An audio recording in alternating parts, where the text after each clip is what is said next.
नमस्कार दोस्तों, मेरा नाम है अतुल श्रीवास्तव और स्वागत है आपका नेक्सस जीएस में।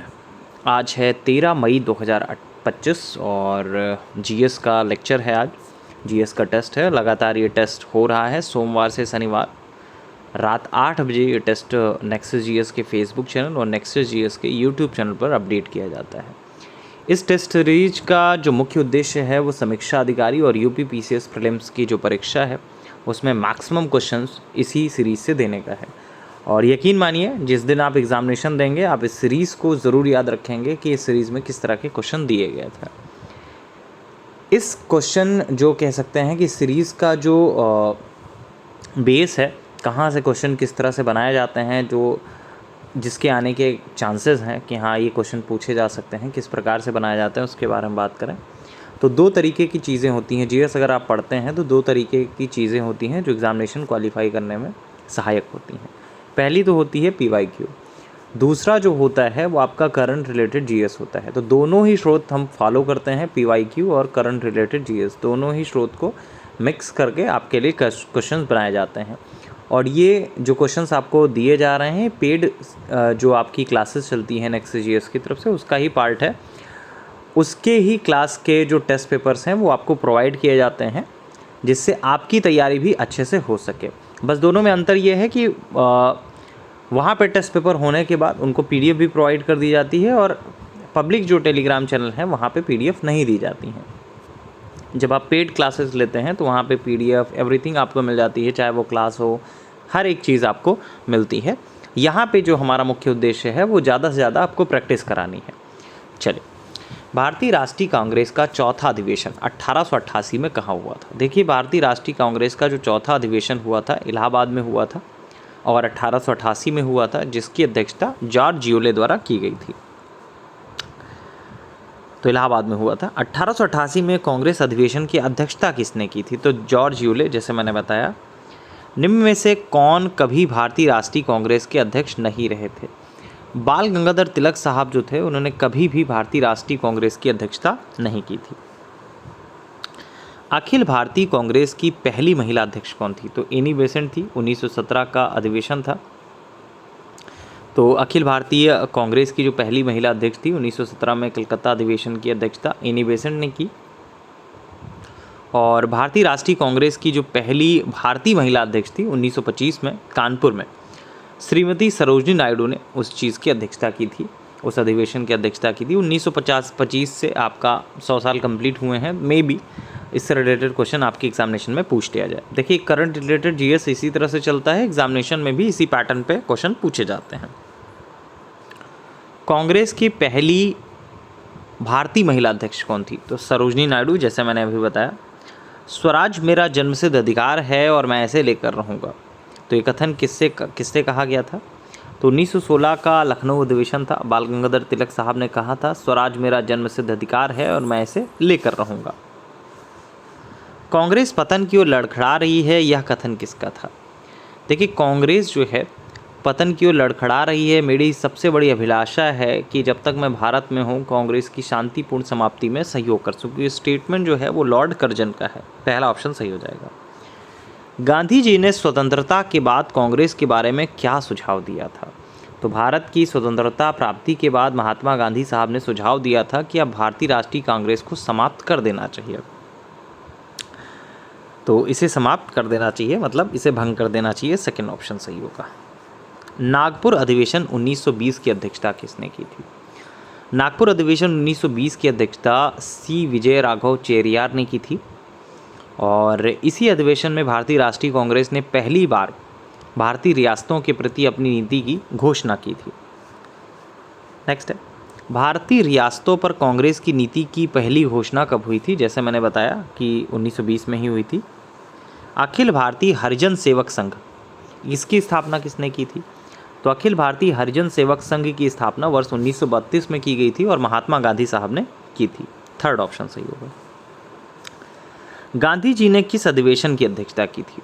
ये भी बहुत पूछा जाता है। महात्मा गांधी साहब ने एकमात्र ही भारतीय राष्ट्रीय कांग्रेस की एक ही बार अध्यक्षता की थी।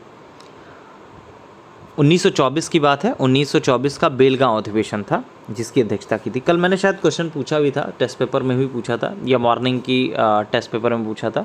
मॉर्निंग में जो आपका 8 बजे हिंदी की क्लास अपलोड होती है, शायद उसमें ये क्वेश्चन पूछा गया था कि महात्मा गांधी साहब ने किस अधिवेशन की अध्यक्षता की थी। देखिए, क्वेश्चन पूछने का मतलब क्या होता है, एक तो रिकॉल करा दिया जाता है, जो चीज़ें आपको पढ़ाई गई हैं उसको रिकॉल करा दिया जाता है। दूसरी चीज़ ये होती है कि ऑलमोस्ट जो एक्सपेक्टेड है, जैसे अभी ये 100 साल हो रहे हैं, 99 साल हो रहे हैं, तो इस प्रकार से क्वेश्चन जो है आपकी एग्जामिनेशन में पूछे जाते हैं। तो ये मुझे कैसे पता चल रहा है कि पूछे जाते हैं? और अगर आप पिछले 5 से 10 साल का पेपर उठा के देखेंगे किस पैटर्न में किस तरीके के क्वेश्चन पूछे जाते हैं, तो आपको पता चल जाएगा किस पैटर्न पे किस तरीके से और किस टॉपिक से ज़्यादा क्वेश्चन पूछे जाते हैं। अगर आप इतिहास पढ़ रहे हैं और आप सोचें कि अगले 2-3 महीने जो हमारे पास बचे हैं समीक्षा अधिकारी में, पूरा इतिहास हम कंप्लीट कर लें, पूरा ज्योग्राफी कंप्लीट कर लें, पूरा पॉलिटी कंप्लीट कर लें और पूरी हमको याद हो जाए, तो ऐसा नहीं हो सकता है।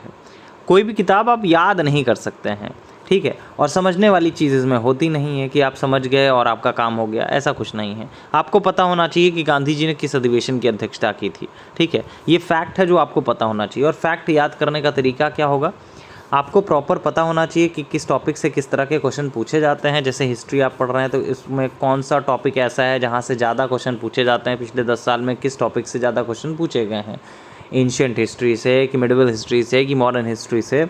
और अगर मॉडर्न हिस्ट्री से पूछे जाते हैं तो कौन कौन से टॉपिक से पूछे जाते हैं, एंशिएंट से अगर पूछे जाते हैं तो कौन कौन से टॉपिक पूछे जाते हैं।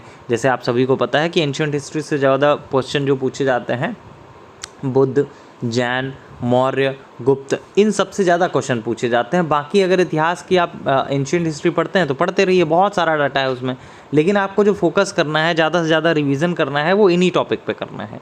इसी तरह से हमारी क्लासेस चलाई जाती हैं, आपको एकदम टू द पॉइंट बताया जाता है, टू द पॉइंट काम कराया जाता है और मैक्सिमम वही डाटा आपको दिया जाता है जो एग्जामिनेशन ओरिएंटेड होता है। चलिए हम लोग वापस आ जाते हैं। गांधी जी ने किस अधिवेशन की अध्यक्षता की थी, तो बेलगांव अधिवेशन था 1924 का। 1936 लखनऊ अधिवेशन में नेहरू ने किस विचारधारा को प्रमुख बताया था? तो 1936 के भारतीय राष्ट्रीय कांग्रेस के लखनऊ अधिवेशन में जवाहरलाल नेहरू साहब ने समाजवाद को भारत की समस्याओं को हल करने की कुंजी बताया था। सेकेंड ऑप्शन सही होगा। गंगा एक्शन प्लान, ये बहुत पूछा गया है। गंगा एक्शन प्लान का जो मुख्य उद्देश्य था वो क्या था? तो वर्ष था 1985 का। गंगा एक्शन प्लान परियोजना प्रारंभ करने का जो उद्देश्य था, इसके जल को केवल प्रदूषण रहित करना था, तो प्रदूषण नियंत्रण करना। थर्ड ऑप्शन सही होगा। जल जीवन मिशन योजना किस वित्तीय वर्ष में की गई थी? तो जल जीवन मिशन योजना जो है 2021-22 के वित्तीय वर्ष के केंद्रीय बजट में घोषित की गई थी। थर्ड ऑप्शन सही होगा।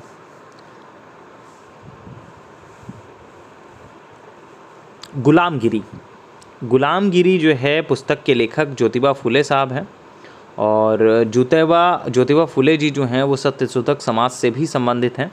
दो क्वेश्चन इनसे पूछे जाते हैं, एक तो सत्यशोधक समाज से रिलेटेड कौन है, तो ज्योतिबा फुले जी हैं, और गुलामगिरी की रचना किसने की, तो ज्योतिबा फुले जी ने ही की। ये भी बहुत पेट क्वेश्चन है आयोग का और मुझे लग रहा है कि अनगिनत बार आ चुका है, कम से कम 10 बार तो आ ही चुका है और ज़्यादा ही आ चुका होगा। पर्यावरण संरक्षण अधिनियम ये कब का है? 1986 का। भारत में जैन समुदायों की जनसंख्या के बारे में बात करें तो भारत में जैन समुदायों की जनसंख्या कुल जनसंख्या की लगभग 0.4% है, जिनमें सर्वाधिक जनसंख्या जो है वो नगरीय क्षेत्र में रहती है। तो भारत में जैन समुदाय की जनसंख्या कितनी है? 0.4%। आज ही आपका जो जनसंख्या है उससे रिलेटेड PDF जो है वो हमारे नेक्सस जीएस के फेसबुक चैनल पर अपलोड की गई है और पेज के माध्यम से अपलोड की गई है, और उसका जो PDF है हमारे नेक्सस जीएस का जो टेलीग्राम चैनल है, जो पब्लिक टेलीग्राम चैनल है, उस पर अपलोड की गई है। तो वहाँ से आप लोग उसको देख सकते हैं, PDF फॉर्मेट में अपने पास रह सकते हैं, प्रिंट आउट ले सकते हैं, जो आप करना चाहें उसका कर सकते हैं। तो जितना दिया गया वो सफिशिएंट है। ग्राम्य नगरीकरण की संकल्पना किसने दी?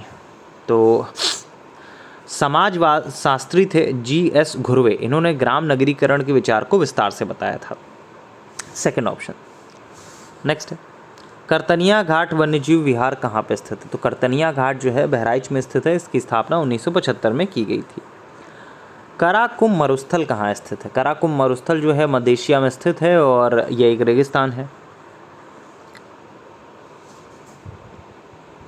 ओजोन दिवस के बारे में बात करें, 16 सितंबर को मनाया जाता है ओजोन दिवस। पारिस्थितिकी निषेध शब्द किसने प्रस्तुत किया था? तो पारिस्थितिकी निषेध शब्द को सबसे पहले जोसेफ ग्रेनेले ने वर्ष 1917 में प्रस्तुत किया था, जिसे इन्होंने सूक्ष्म आवास भी कहा था।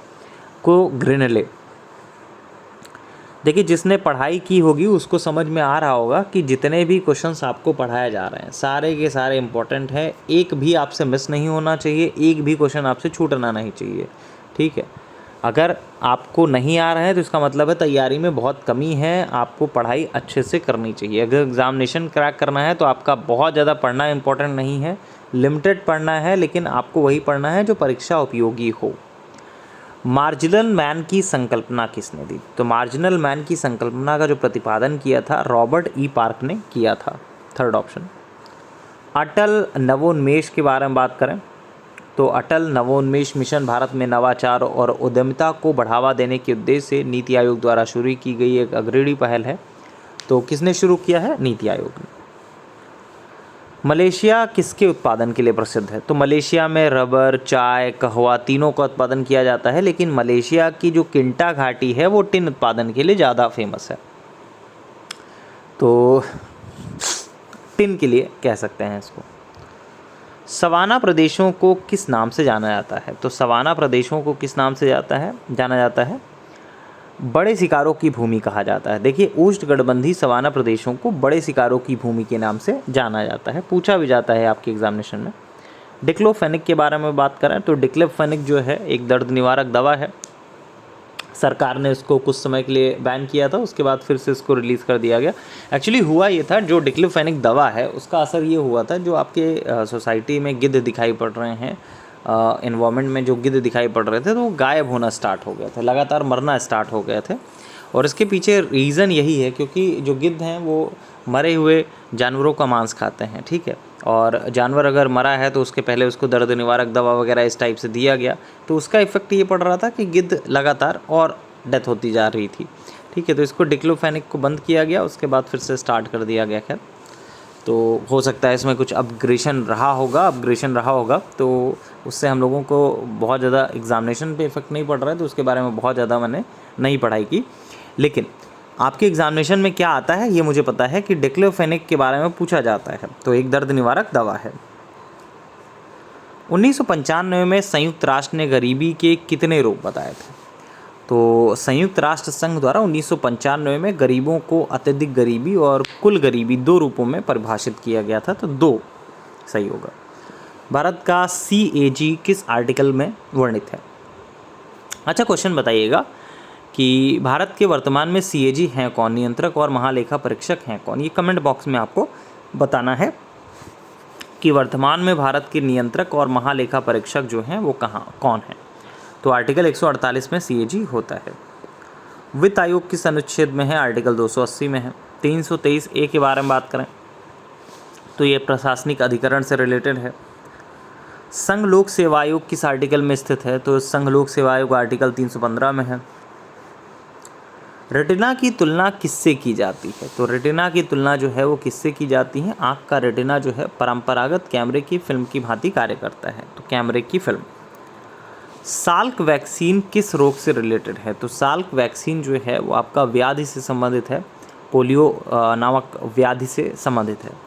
तो ये रहे आज के आपके 35 क्वेश्चन। 35 क्वेश्चन में आपके कितने प्रश्न सही हैं ये आपको कमेंट बॉक्स में बताना है। और जैसा कि मैंने क्वेश्चन एक पूछा है कि वर्तमान में भारत की CAG कौन है, ये आपको बताना है, तो कमेंट बॉक्स में बताइएगा कि वर्तमान में भारत के CAG कौन है। जैसा कि अगर आप लोगों को ये टेस्ट पेपर दोबारा देखना होता है तो फेसबुक पे देख रहे हैं तो स्क्रॉल करके नीचे जाना पड़ेगा, लेकिन यूट्यूब पे देख रहे हैं तो यूट्यूब पे बहुत आसानी से मिल जाएगा। तो नेक्सस GS का प्रोफाइल अगर आप सब्सक्राइब करना चाहें तो कर सकते हैं। और बाकी समीक्षा अधिकारी का अगर आपको पूरा बैच लेना है तो उसके बारे में जानकारी 7080540001 इस नंबर पर व्हाट्सअप करके जानकारी प्राप्त कर सकते हैं। फ़ीस जो है वो उसकी 2000 रुपीज़ है और उसी में सारी चीज़ें आपको क्लासेस भी मिलेंगी, टेस्ट पेपर भी मिलेंगे, रिवीजन भी मिलेगा, एवरीथिंग आपको मिल जाएगा। चलिए फिलहाल के इतना ही। Thank you so much.